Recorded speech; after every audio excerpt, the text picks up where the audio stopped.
Imagina um lugar que ficou fechado do mundo por milhares de anos. Esse lugar existe. É uma caverna chamada Moavaio, lá na Romênia. Deve ser esse o nome. Ela permaneceu completamente selada até o ano de 1986, quando alguns operários, ao furar o solo para construir ali uma usina nuclear, acabaram quebrando o selo do local por acaso. E o que eles encontraram lá dentro parecia impossível. A atmosfera tinha apenas 7% de oxigênio, em vez dos 21% que são considerados normais. Ela estava carregada de gases tóxicos, como por exemplo o sulfeto de hidrogênio. Além disso, escuridão total. Era o tipo de ambiente onde qualquer um diria que não tinha condições nenhuma de sustentar vida. Mas a surpresa foi enorme. A caverna estava fervilhando de criaturas bizarras. Foram descobertas 48 espécies totalmente novas. Aranhas transparentes, sem olhos, sanguessugas com quase 10 centímetros de tamanho, escorpiões d'água albinos, todos descendem de ancestrais comuns que ficaram presos lá dentro por milhares e milhares de anos atrás. E eles evoluíram até parecerem com alienígenas. E sabe qual que é o mais intrigante? Nesse ecossistema não existe fotossíntese. Como não há luz do sol, a base da vida vem de bactérias que se alimentam de enxofre das rochas. Ou seja, é um ecossistema inteiro sustentado apenas por química, não por luz. O ar da caverna é tão tóxico que um ser humano morreria em 10 minutos se ele não tivesse proteção ali. Mas para as criaturas de lá, esse veneno é essencial para elas conseguirem viver. Se alguém tentar levar elas para a superfície, elas morrem rapidamente, porque o nosso oxigênio é forte demais para elas. Ou seja, para nós é veneno, para elas é alimento.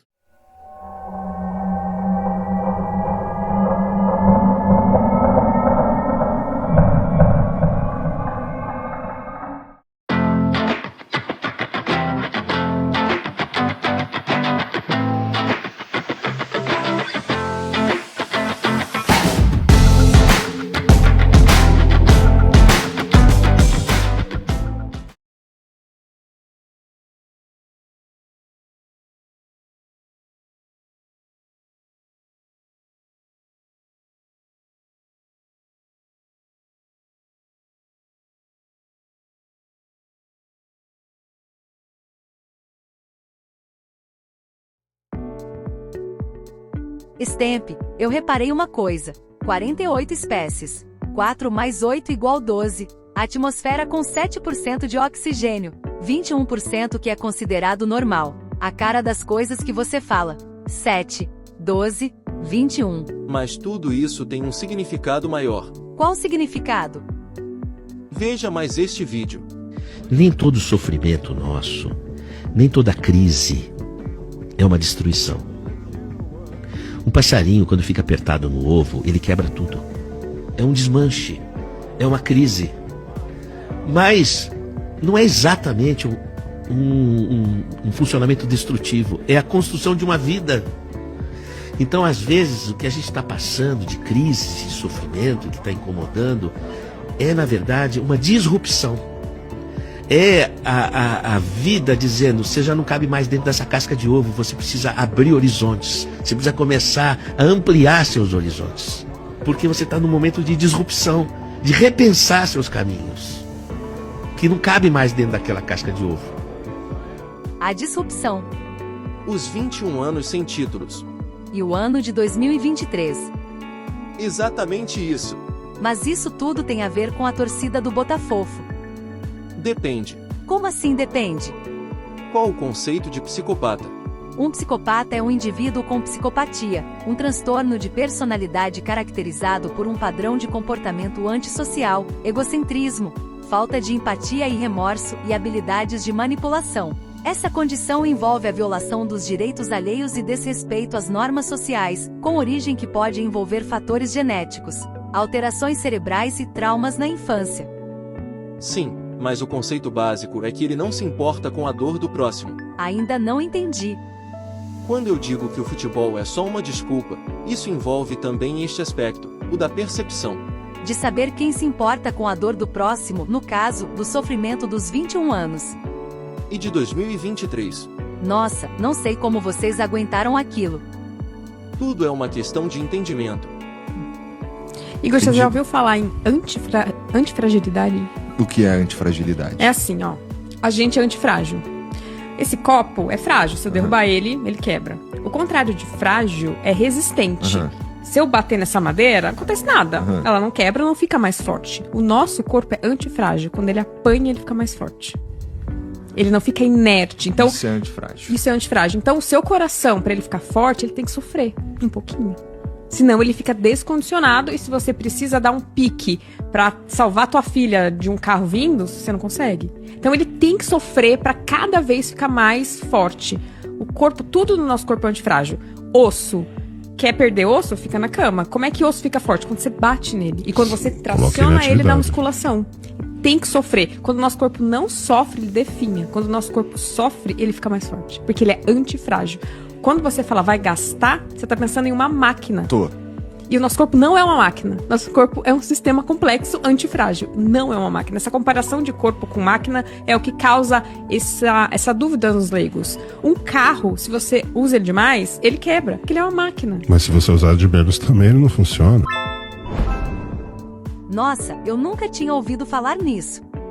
Nem eu. Mas veja como esses conhecimentos vão aos poucos mudando a nossa percepção sobre tudo. É verdade. Tô besta. Então vai mais uma percepção para você. Se.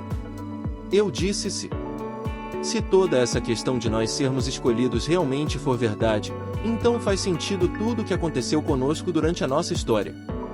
Entendeu? Mais ou menos. Não entendi. Esperirica. A morte prematura de Luiz Caldas e o fim do grupo de regatas Botafogo. Foi por um motivo. Para começar a fazer uma referência com o livro sagrado dos Maias. Mas é claro. O Botafogo era a união de dois irmãos gêmeos que iria batalhar contra os senhores do submundo. Só que esses dois irmãos tinham que ter um pai e um tio. E eles precisavam morrer prematuramente, como foi escrito no Popol Vuh. Exatamente. Depois veio a morte de Armando Albano, que culminou na fusão dos dois irmãos gêmeos. O nascimento. Faz sentido. A dor da perda de Luiz Caldas perpetuou o Botafogo do Remo, e a perda de Armando Albano uniu os dois Botafofos. Depois veio 1968. Quando o Botafofo iniciou a sua descida ao inferno. Foi um processo doloroso, mas que fez o Botafogo sair mais forte de tudo aquilo. Mais forte como? Você acha que a torcida do Botafogo iria aguentar 2023 se não tivesse passado por 1989? Mas muitos torcedores de 2023 não acompanharam a descida a Xibalbá em 1989. Então esta era a lição que eles perderam. Entendi. A geração de 1989 ficou mais forte com aquilo tudo. E a geração que não acompanhou aquela tragédia, passou por 2023. Passou pelo processo.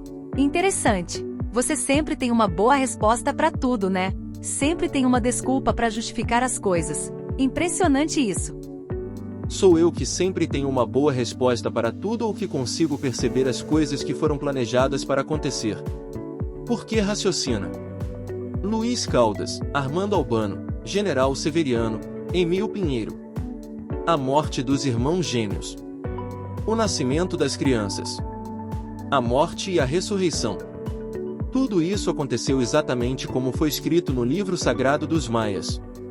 Mas será possível que tudo isso seja apenas coincidência? No último desafio, o Napu foi decapitado e precisou ser ressuscitado. Não lhes restam forças e os senhores da morte estão decididos a qualquer coisa para vencê-los e poder sacrificá-los. Os senhores de Xibalbá estão furiosos e não têm mais paciência para continuar com jogos e desafios. Assim convocam os adivinhos para saber o que devem fazer para matar os irmãos. O que os senhores de Xibalbá não sabem é que os gêmeos já deram instruções aos adivinhos. Eles já haviam estabelecido e deixado claro quem eram os poderosos, quem mandava, mas precisavam se imolar, precisavam morrer para renascer. Agora, está claro que o Napu e Xalanque estão prestes a enfrentar a morte.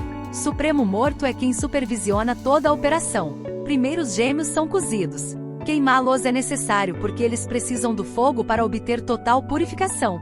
É o final de todo este ritual. Os senhores da morte seguem ao pé da letra as instruções sem saber que estão sendo enganados. Depois de queimá-los, devem moer os ossos como se fossem milho, e os moem, transformam em pó. É uma forma de desfazê-los, de acabar com sua condição anterior. Eles já haviam estabelecido e deixado claro quem eram os poderosos, quem mandava, mas precisavam se imolar, precisavam morrer para renascer. Entendi. Agora eu entendi. Como é aquela letra daquela música do Belchior? Presentemente, eu posso me considerar um sujeito de sorte, porque apesar de muito moço me sinto são, e salvo e forte. E tenho comigo pensado Deus é brasileiro e anda do meu lado, e assim já não posso sofrer no ano passado. Tenho sangrado demais, tenho chorado pra cachorro. Ano passado eu morri, mas esse ano eu não morro. Com a frase ano passado eu morri, Belchior, na música Sujeito de Sorte usa a ideia de um morrer metafórico para expressar a superação de desafios, o cansaço e o desânimo vividos, enquanto esse ano não morro simboliza resiliência, um recomeço e a força para continuar. Faz sentido mesmo. Tudo que vocês passaram foi por um propósito.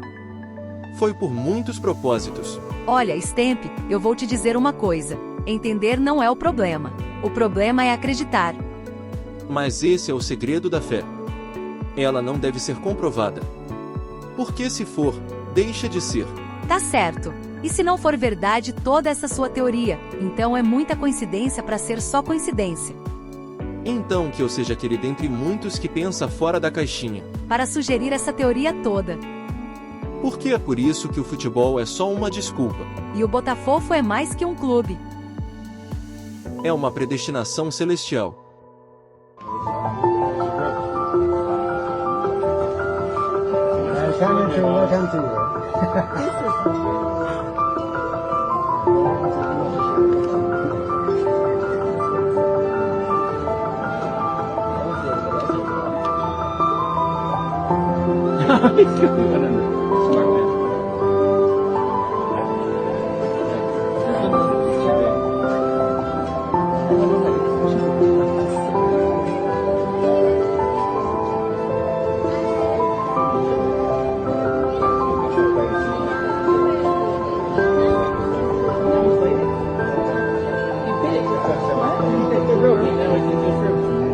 What? You broke it? Yeah.